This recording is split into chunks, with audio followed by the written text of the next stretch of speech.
નમસ્કાર, જોઈએ દૂરદર્શન સમાચાર. નોટબંધીનો આજે 11મો દિવસ છે. સરકાર સતત પ્રયત્નરત છે કે નાગરિકોને ઓછી અગવડ પડે. આજે ગ્રાહકો પોતાના બેંક એકાઉન્ટમાંથી જ વ્યવહારો કરી રહ્યા છે. જો કે સિનિયર સિટીઝન કોઈ પણ બેંકમાં જઈને નાણાં બદલાવી શકે છે. આ નિર્ણયથી સુરત અને જામનગર સહિત રાજ્યના વરિષ્ઠ નાગરિકોમાં રાહત વ્યાપી છે. લાઇનમાં ઉભા રહ્યા વિના સરળતાથી જૂની નોટ બદલાવીને સુરતના સિનિયર સિટીઝન્સે આનંદ વ્યક્ત કર્યો હતો.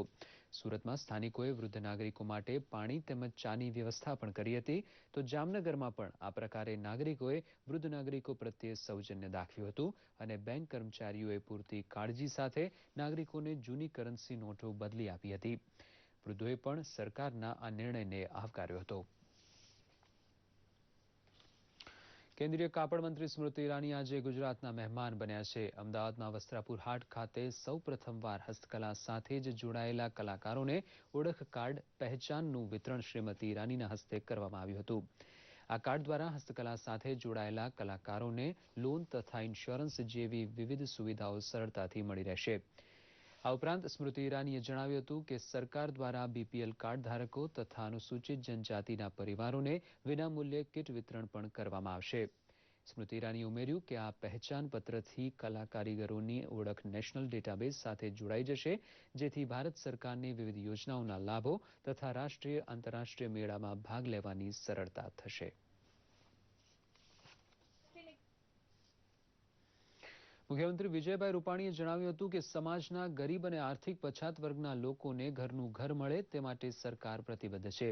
રાજ્ય સરકારે આવા લોકોને એફોર્ડેબલ હાઉસિંગ તેમજ મુખ્યમંત્રી ગૃહ યોજના હેઠળ સુવિધાસભર આવાસો પૂરા પાડીને ગરીબોના ઘરનું સ્વપ્ન સાકાર કર્યું છે.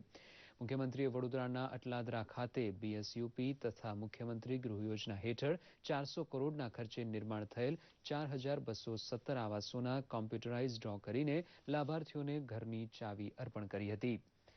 આ ઉપરાંત મુખ્યમંત્રીએ સમા સ્પોર્ટ્સ કોમ્પ્લેક્સ ખાતે બેબી સ્વિમિંગ પુલનું ખાતમુહૂર્ત કર્યું હતું. તેમજ પ્રવાસીઓ શહેરનો ભવ્ય વારસો અને ઇતિહાસ જાણી શકે તે માટે સ્થાનિક વિસ્તાર વિકાસ યોજના હેઠળ વડોદરા દર્શન બસ સેવાને પ્રસ્થાન કરાવી હતી.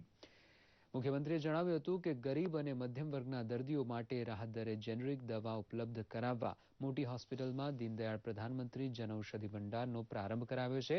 વર્ષ 2017માં રાજ્યના તમામ તાલુકાઓમાં 1000થી વધુ જનઔષધિ ભંડાર શરૂ કરવાની નેમ વ્યક્ત કરી હતી. આજથી તારીખ 25 સુધી સમગ્ર વિશ્વમાં હેરિટેજ વીકની ઉજવણી કરવામાં આવી રહી છે. ત્યારે અમદાવાદમાં પણ હેરિટેજ વોક યોજાઈ હતી, જેમાં શાળાના બાળકો, વિદેશી સહેલાણીઓ જોડાયા હતા. અમદાવાદમાં રહેલ વિરાસત અને કલાકૃતિઓ, હવેલી, મંદિર, મસ્જિદ જેવી વિવિધ જગ્યાઓની લોકોએ મુલાકાત લીધી હતી. સેવા સંસ્થા તથા સીઈના સંયુક્ત ઉપક્રમે આ અઠવાડિયા દરમિયાન વિશેષ કરી ઢાળની પોળમાં જેવા આવેલ રહીશોના સહયોગથી લોકોને જાણકારી આપવામાં આવે છે.